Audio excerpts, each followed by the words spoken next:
Isa sa mga pangarap mo pag Pinoy ka ay yung makakita at makapaglaro ka sa snow. Kaya ngayon, from Mangafay ay nag-drive kami ng halos 7 oras para makarating dito sa Fakapapa Village, Mount Ruapehu. Samahan nyo kami. Nag-book kami ni Mami Bella ng cabin sa Ohakune, isang malapit na town dito. So 9 AM ang bukas ng ski resort, kaya inagahan din namin para makahayag kami ng maayos na parking at masulit namin ang oras sa paglalaro sa snow. Isa talaga to sa pangarap namin simula nang magplano kami magtrabaho dito sa New Zealand. Agad naman kami nakahanap ng parking spot at nag-ayos ng mga gamit namin para makuha na namin ang aming ticket. Habang naglalakad sa entrance, ramdam mo na ang lamig. Kaya tuwang-tuwa kami naglalaro ng aming mga hininga dito. Isa pa sa mga gusto namin dito sa New Zealand ay yung hassle-free ang mga gantong attraction.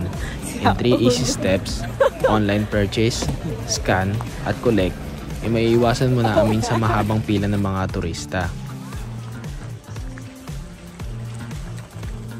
At dahil first time naming pareho, pinag-isipan namin mabuti kung anong activities ang gagawin namin. Pwede kang mag-ski, snowboarding, at ang popular sa mga bata at piling bata na sledding. Extra yun. Sled. At nagparamdam na nga siya. At humirit muna kami ng isang picture bago magsimula. I love you. Iba-iba ang presyo ng mga activities. Napili ni Mami Bella na mag-ski at napili ko naman ang mag-snowboarding. Ang passes na kinuha namin ay yung snowboard and ski access with equipment rentals na nagkakahalaga ng total of 310 New Zealand dollars. After mag-collect ng snow passes, ay umakyat kami dito sa equipment room nila. Dito, maraming mga professionals na nagtatrabaho at nag-o-offer sila ng mga group lessons at private lessons para sa mga beginner. Pero kami, hindi na kami nag-avail ng service dahil tiwala naman kami sa aming YouTube tutorials. Meron silang mga tablets dito kung saan ilalagay mo ang iyong mga details like name, height, at magsusukat ka din ng paa para maibigay ang tamang sizes ng boots at mga equipment. Dito ay nahirapan kami sa pagsusuot ng mga boots, pero may mga staff naman sila na pwede kayong tulungan sa pagkakabit nito. Kung merong Neil Armstrong, First Step on the Moon, meron ding Andy and Bella, First Step on the Snow. Medyo mahirap maglakad dahil sa bigat ng boots at dahil hindi siya ganun ka-flexible. Kaya nag-iingat talaga kami baka kami ay madulas. Walking in the moon. Happy Valley. Are you happy? Dito sa Happy Valley, ang spot ng mga tulad namin beginner. In short, dito kami hihiga at dadapa. Agad-agad kaming bumaba para masubukan namin ang mga natutunan namin sa YouTube.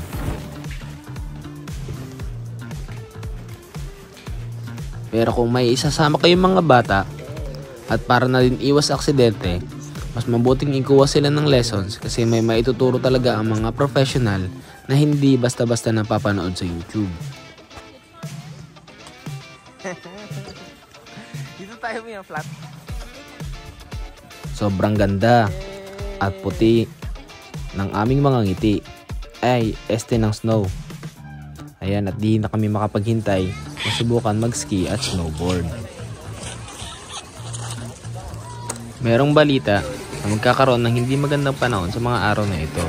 Pero kakaiba, sobrang aliwalas ng langit at nakalabas ang araw. Kaya sobrang saya namin. Gomi, galingan mo. Galingan mo. At ito na nga. At halos hindi ako makatayo sa sobrang dulas. Pasok na ba sa unahan? At si Mami Bella naman ay kinakapaka-papa paano mag-control ng kanyang ski. Smile.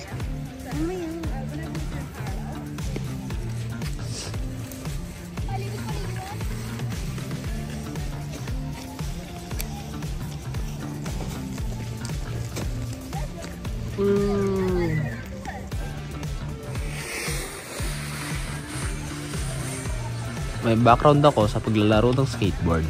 Pero di ko akalain na mahirap pala ang snowboarding. Pero sobrang nag-enjoy ako. Silang jacket to.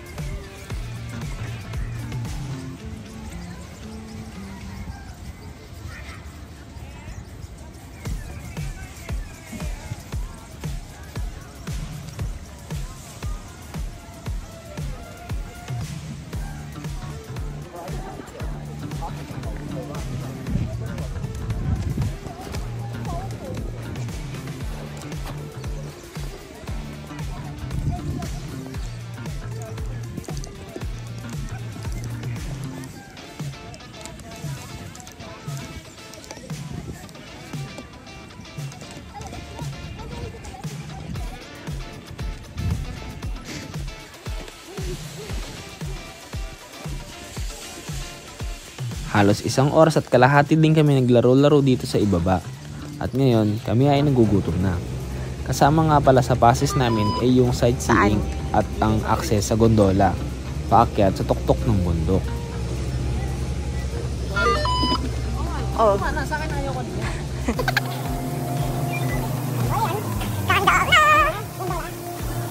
Kung wala kang balak ng snowboarding at ski, tamang-tama naman ang sightseeing passes na nagkakahalaga ng around 50 New Zealand dollars. Dito ay may experience mo na ang sobrang cool na gondola ride at mapuntahan ang cafe na nag-o-offer ng pagkain, drinks at mga warm drinks sa itaas.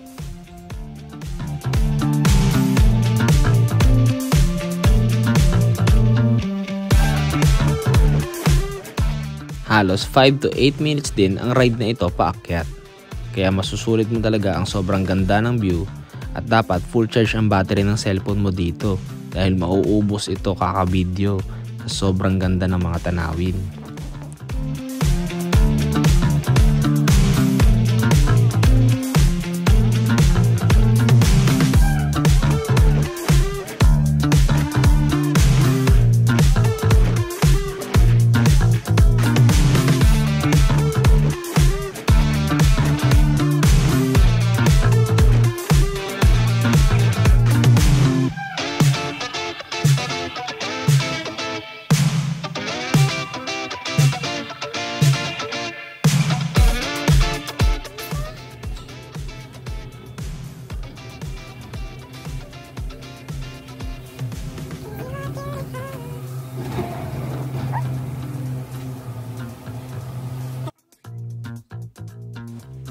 At ngayon, nandito na rin kami sa itaas. Nandito din sa taas ang isa pang attraction na tinatawag nilang snow play. Para sa mga bata na gusto mong gumawa ng snowman, snow angels, o magbatuhan ng snowball. Ay, nung ma-entrance, hindi ko alam. Oh, shucks, Dad, I want that.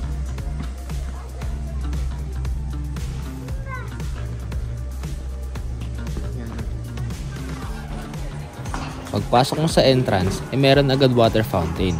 Kasi alam nilang kailangan mo ng panulak sa sobrang dami mong nakain na snow.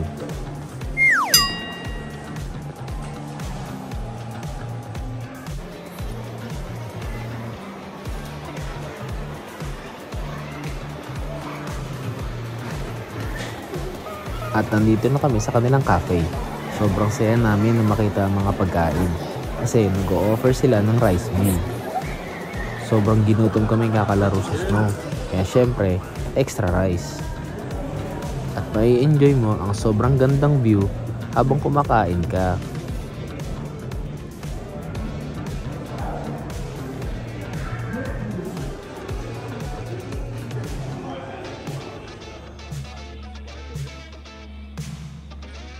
After mong kumain, pwede ka namang lumabas at mag-picture-picture dito sa kanilang view deck. Sobrang ganda dito at lamig.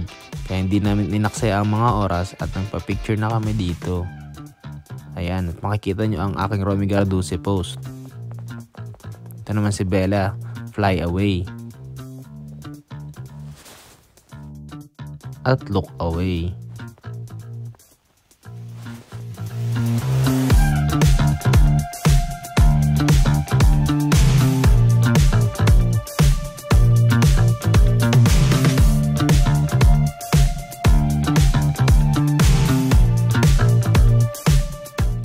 Sobrang solid ng experience na to. Pareho kaming di makapaniwala. Mapapatanaw ka na lang talaga sa malayo at magsasabing napakalayo mo na sa dati.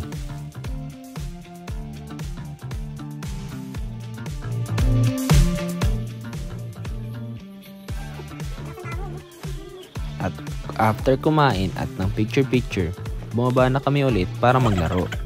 Open hanggang 4 PM ang resort na to, kaya talagang sinulit namin hanggang sa matuto kami.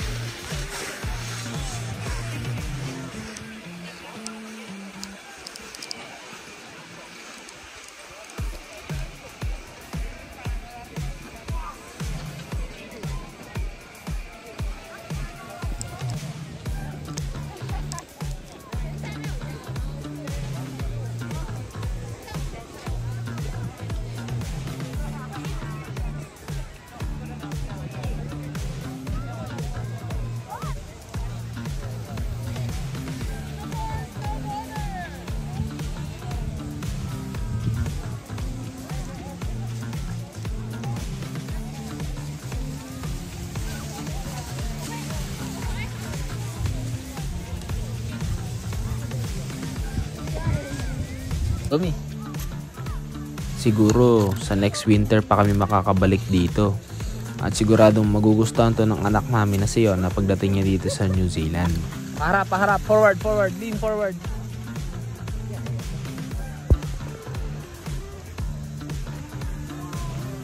Yes! Ayan, nakabangon na siya. Op.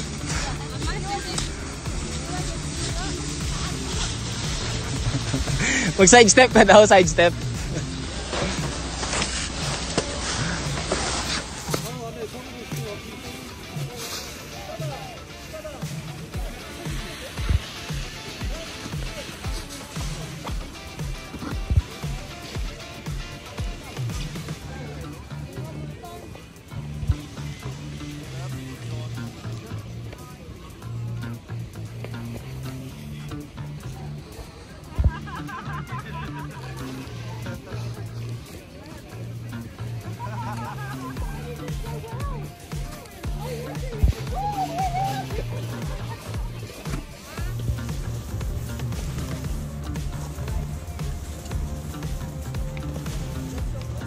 At medyo nakokontrol ko na ang snowboard. Pero paubos na ang oras at kailangan na namin umuwi. Sobrang nag-enjoy kami at uulit panigurado.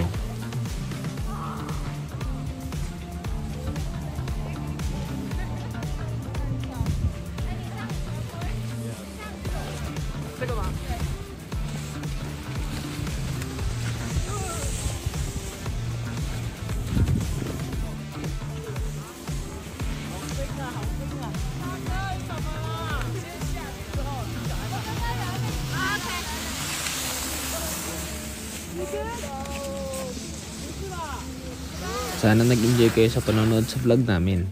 Hanggang sa susunod na gala. Like and subscribe sa aming channel. Salamat!